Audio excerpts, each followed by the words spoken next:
Okay, in this video we're going to show you why match and index is such a powerful combination in Excel. So the file we're going to use is product lookup temp, and we're going to basically show you how to do a two-way lookup two different ways. So what we've got up here is four basketball players: Kevin Durant, Kobe Bryant, Michael Jordan, LeBron James, and sales of their jerseys or bobblehead dolls, whatever you want to call it, excuse me, in January through June. What we'd like to do is be able to type in the name of the player, like Kobe Bryant, and the month, let's say June, and get the product sales. And what we're going to do is break a big formula up into a couple of little formulas, and then we'll do another example with one sort of mega formula. And I'm not sure which approach is better for you. I guess it depends how much sleep I had. Sometimes I can write big mega formulas and not screw them up, but I think it's easier to find mistakes if you break things up into smaller formulas. Okay, so here's the key on match and index. Okay, see, I've got Kobe Bryant. That's the second row of this data.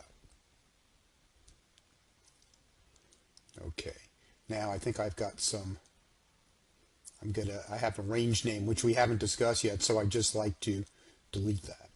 Okay, we will discuss range names later. Okay, so I got Kobe Bryant. It's the second row of the data, and June is the sixth column.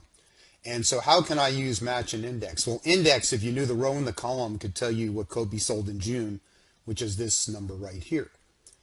But we don't know the row and column immediately, but the match function lets us figure it out. If I say match Kobe in column A, I'll get a 2. If I say match June in row 3, I'll get a 6, and then I can use index. So that's why index and match is such a powerful combination. So to find the row of the player, I'd say match the player's name. And I'd say right here, so Kobe is going to be number 2 there. And then the column of the player, I'm going to say match, the month, match June in this array, comma 0, don't forget the comma 0. So Kobe's row 2 and June is column 6, so then I'm ready for index. So I'll say index in this range.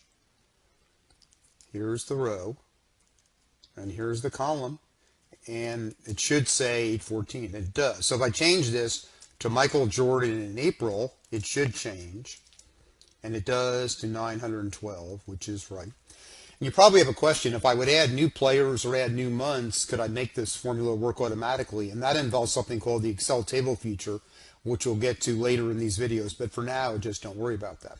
So basically, I broke up this problem into 3 formulas. But what about if I want to do it in one big formula? So let's return to our first example of index function where we have distances between cities. So let's type in the names of 2 cities. A Tale of Two Cities, right? By Charles Dickens. Never read it. Maybe I looked at the Cliff Notes. Okay, and I want the distance between them. I'm going to do one big formula.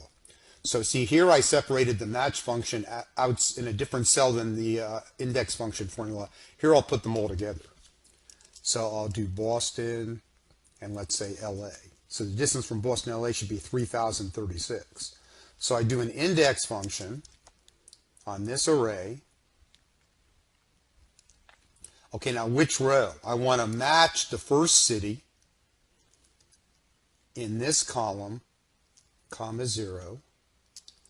And then which column, that's the row number of this array, and the column number, I would match the second city. In the U.S. we call the second city Chicago, but the second city on my list, comma 0. And I need one right paren there, I think, to close that. See, that says 3,026 Boston to LA. Now if I would change that to be LA to Miami,